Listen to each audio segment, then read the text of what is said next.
I haven't been to an Asian beauty supply store since Stop Asian Hate. And I know what y'all about to say. Oh, it's not all Asian people, right? But in my experience, living where I live, Asian stores have been anti-black and racist towards black people. And that's not a what if, that's a fact. I've literally experienced that. I've experienced being followed around. I experienced being stared at and looked at weird and rushed.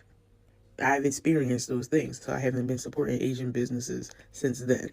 Okay. It wasn't hard for me to stop going to Target because I really didn't go anyway. But Walmart, it was kind of hard because I used to go all the time. But I stopped going to Walmart. So if I could stop going to Walmart, y'all can stop going to Walmart. What else? Yeah, that's been my way of protesting, boycotting, and spending my money in places where it better serves me. And I've just been mostly buying groceries and cooking things. I've been in an Asian restaurant probably twice since that Stop Asian Hate thing. And that wasn't of my own free, wasn't it? You know what I'm saying? Like, it was somebody else that wanted to go in there. So that's what I'm saying. That's my way of doing it. Y'all can respect it. Y'all can't respect it. Again, I'm not saying it's all Asian people that do these things, but from what I'm seeing, from my perspective, is a good chunk. So that's what I'm doing. For the South Asian community, let me clear something up for you real quick, because apparently history is now seen as racism when you call it out loud. What I said about the South Asian community is absolutely true. You were the buffer class. You were the buffer class. And just because you don't like what I said, it doesn't make it hateful. So let me re-jog your memory since you have a hard time connecting the dots. After World War II, Britain was broke and they called on the Commonwealth countries. The Windrush generation, mostly Caribbeans, answered the call first. They rebuilt this country, worked in hospitals, drove the buses, taught the kids and kept the economy moving. And what did they get in return? No blacks, no dogs, no Irish. They were met with hostility, racism and rejection. So a few years later, Britain opened up its doors again, this time to the South Asians, and they invited India, Pakistan and Bangladeshi countries to come to Britain. And yes, they faced discrimination, but here's where it gets real. Because Britain treated South Asians very differently. So when the South Asians got here, white society decided that you could buy properties, that you could trade, and that you could run the corner shops. They saw your community as malleable and compliant, not equal, but useful economically. And that is how you were described as the buffer class between white people and black people. It's kind of like a middle layer between black exclusion and white dominance. That is where you sit. And this is what I kept saying. It's socially engineered for you guys to be in the position that you are today in this country. It's the same tactics that they use in all of our countries like Africa, the Caribbean and Indian. If you divide all of the groups and oppress them and let them fight amongst each other, they will never unite and challenge the system. But it's also true that the system made ways for your community that it didn't for black people. Banks would lend to you before us, landlords would sell to you before us, and employers would hire you before us.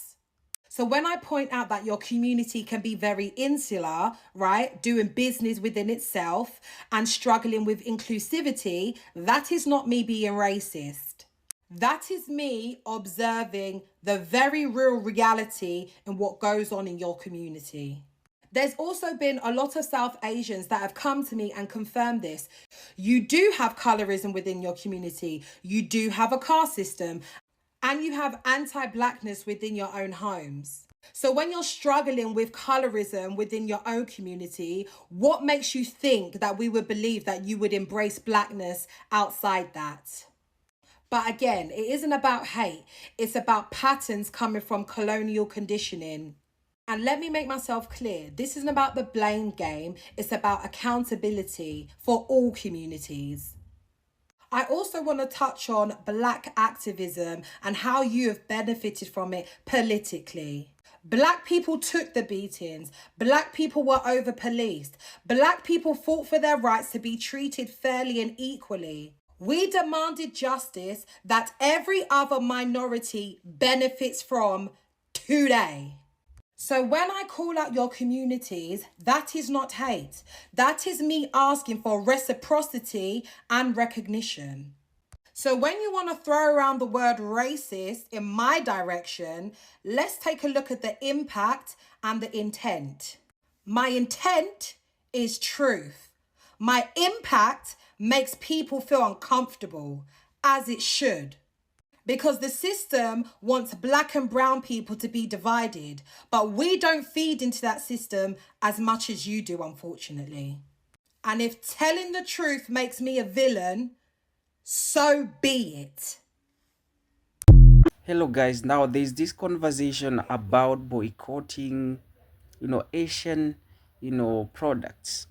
And, I get to ask myself, should black people, do go on with boycotting, or try to do something else? Now I have here video, a couple of videos that I have compiled here for you, and I want us to watch the videos together, and then later on I'll be reacting to it. I'll be sharing my quick discussion of the same, and I'll also like to hear from you, get to understand from your side, what do you think?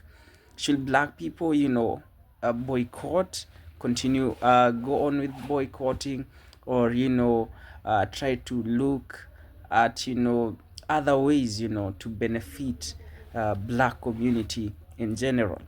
Now drop your thoughts in the comment section. I'll be here, and I'd also like to learn from you. Let's jump in. If this is your first time in this platform, please do consider subscribing to the channel, and do like the video, share the content. I'm going to greatly appreciate. For now, let's jump in. Black people do not need to boycott Asian stores in our neighborhoods. Now, while the relationship between the black community and the Asian communities has waxed and waned, there have been times of incredible solidarity, and there have been times of very much so not LA riots, not great time. The whole affirmative action thing was led by a white conservative man who led sort of a focus group and found particular successful Asian faces to lead this narrative that somehow affirmative action hurts Asian people. Asian people, majority, don't believe that. When you really take a moment to look at the numbers, this is from a survey asking Asian Americans how they felt about affirmative action, if they knew about it. Overall, the vast majority support it. There's a different contingent that just really doesn't know how they quite feel about it. But even the I don't know contingent of Asian Americans is vastly larger than the I do not support affirmative action contingent of Asian Americans. The only group that has more in support of it is Republican-leaning Asian Americans, which is why I specifically put conservative Asian. But looking at the statistics, 53% of Asian Americans believe it's a good thing, 27% don't know. Under 20% of Asian Americans believe that affirmative action is a bad thing, and most of them are Republicans. And even a reasonable amount of Asian Republicans believe it is a positive thing. This whole idea that Asian Americans want to get rid of affirmative action to spite the black community because they believe that the black community is taking up the slots that could be going to more Asian students is astroturfed. It's not an actual reflection of public opinion. There are political groups, and to be quite specific, it is Edward Blum of the Federalist Society who funds and organizes these specific movements. He's a strategist. His whole thing is strategizing with conservative think tanks to push forward their agendas and how to do that the most successfully. So yes, the relationship between the Asian and black communities is very complex, with a lot of solidarity, a lot of not solidarity, a lot of things happening, but this is white man nonsense. It is white man nonsense designed to create infighting so that they can do more things for white people. Don't just boycott. Asia's big. What do you even mean boycott? Do you know how many different Asians there are? Do you even know if you have a local shop that is run by someone Asian, do you even know where they are from? Them motherfuckers could be from Arizona. Saw a woman recently saying that we should boycott Asian businesses because she said that black people can't win when Asians own all of the businesses and that we had it easier coming to this country.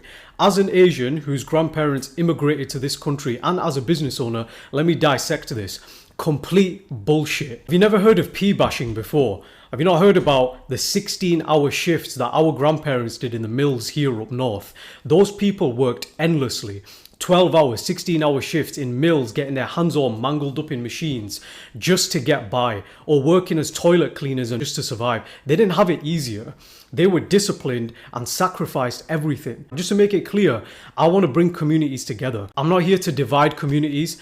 I just want to point out exactly how the Asian community built some wealth. And don't say we had it easier, because even in 2025, just in September, a Sikh woman was raped and told go back to her own country. Don't talk about easier when we get that kind of treatment in 2025. The reason why our grandparents did better is because they saved every measly penny they could get to invest it in long-term assets, houses, gold, businesses. You call that privilege? They were patient and willing to live in the shit for the hope of a better future. Tell that to our ancestors who crammed into tiny houses, 5 different families, sharing food so that they could save up money to buy their own homes eventually. Instead of enjoying their lives, they lived in the shit just to get by. That's not easier. They paid the price for it. And they didn't buy nice clothes, they drove shit cars, they spent nothing. And then their children now own and inherit these homes, and then they can put them up as rent and generate cash flow from it, giving the next generation a leg up essentially. And that's the way that wealth accumulation works. Each generation creates assets or purchases assets to then pass on to the next generation, so they have a little leg up, and then their kids benefit from that.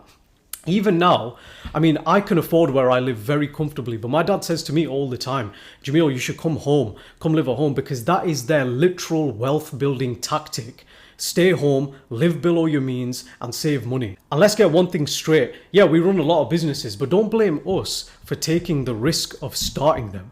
Don't blame Asians for filling that spot for a corner shop. Anyone could have bought it. You could have started that business. Our ancestors pooled resources for the community together so that the community could win.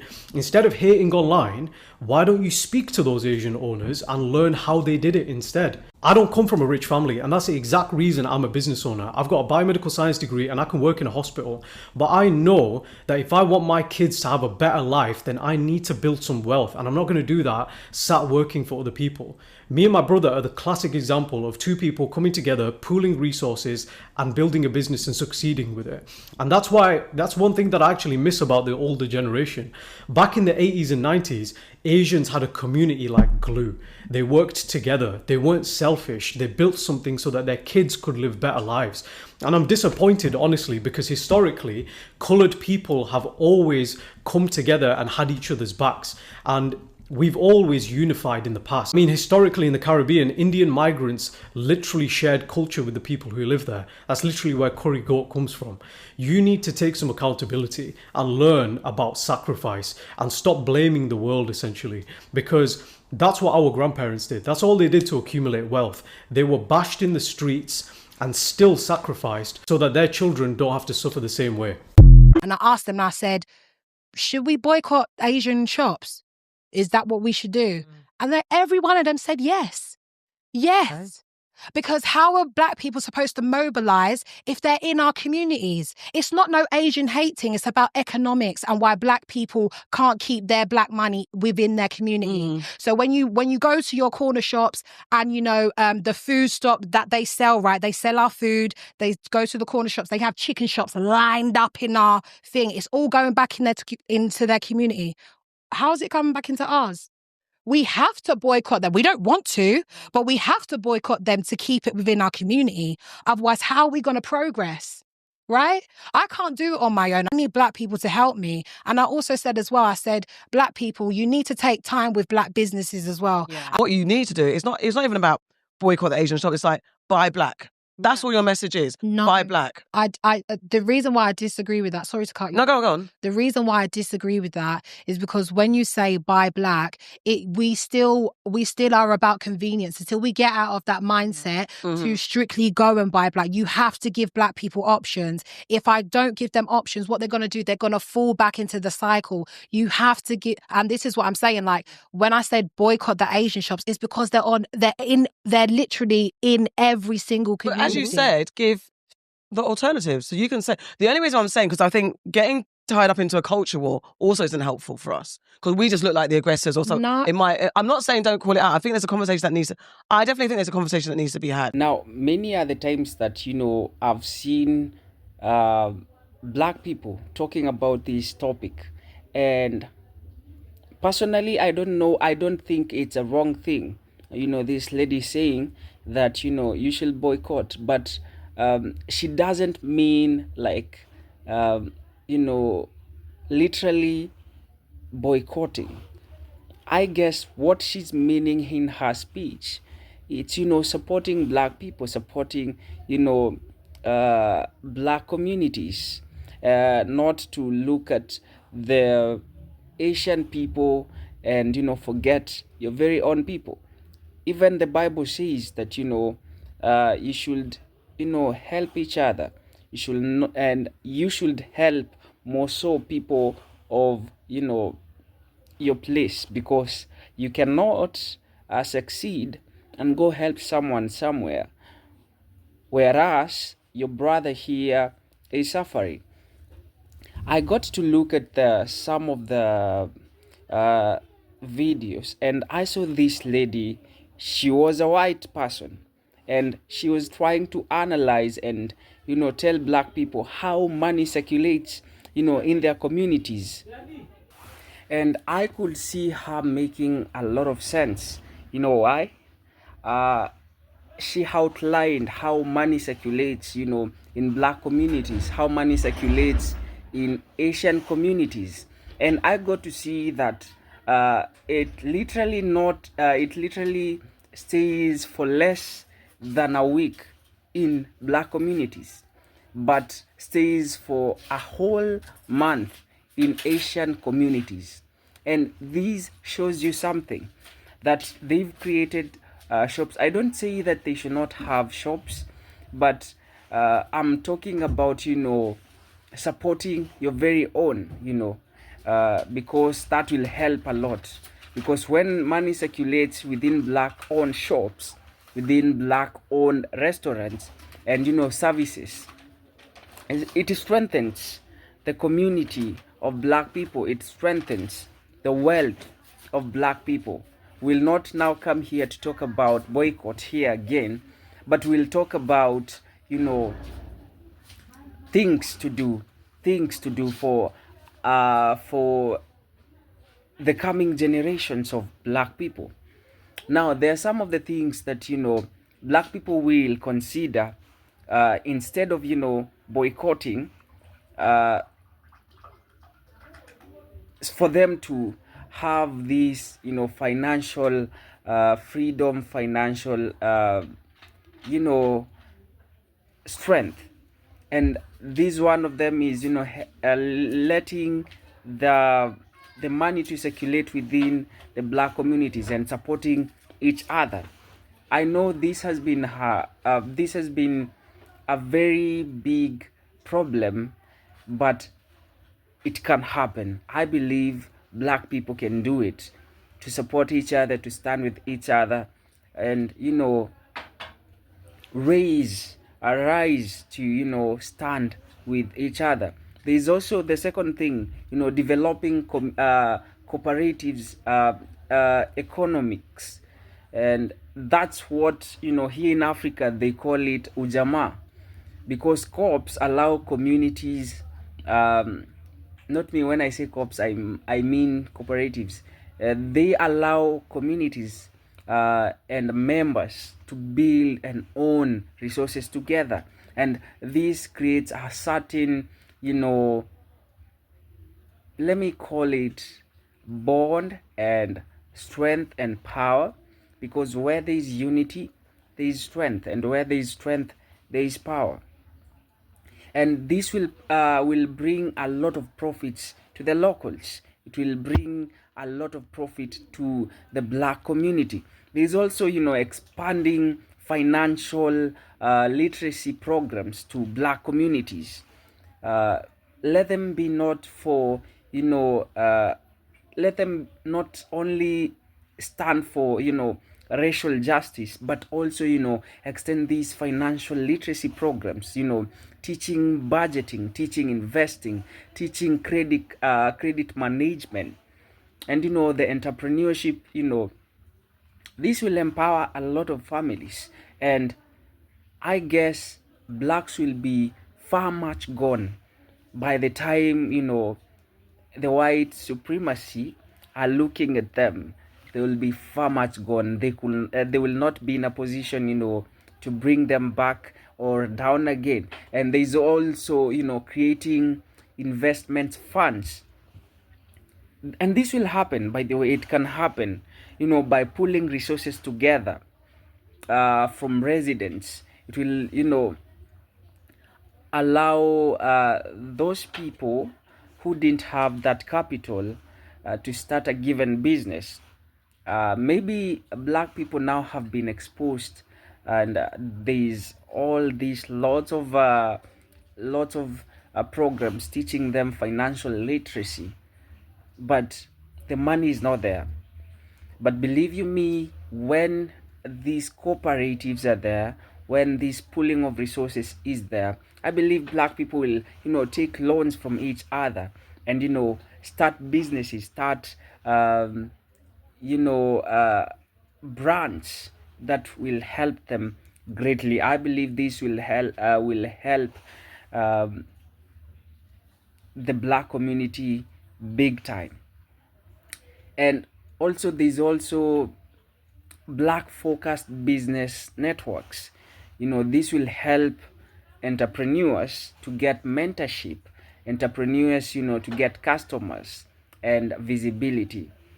And this will only happen if black people stand together. And I'm always a champion of black unity and black power. I believe there is power in unity, and this will help black people to have a bargaining, power, and because they have money. And the power of the day, the power of the current world that we're living in, I believe is money right now. And so if they control uh, the American economy, this will, place them in a given position where they will get to decide a lot of policies. They will have, to be, they will have to be supported by blacks for them to pass. If they don't, then it means those policies will not, be pushed forward. So there is power behind, having economic control. So black folks, I believe in you, and I trust that this is going to happen, and I can see it happening.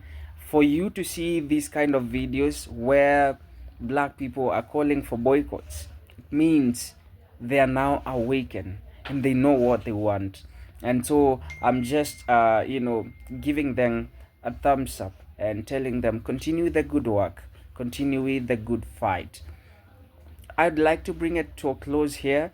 If this was your first time in this platform, please, consider supporting us by simply subscribing, liking our videos, and sharing our content. We are going to greatly, greatly appreciate, man. We are going to be, to be happy. We're going to, we are not going to take that for granted. I promise you. Hope to see you soon in my next video, but until then, please stay safe, support each other, stand with each other, and keep the fight. Goodbye, my people.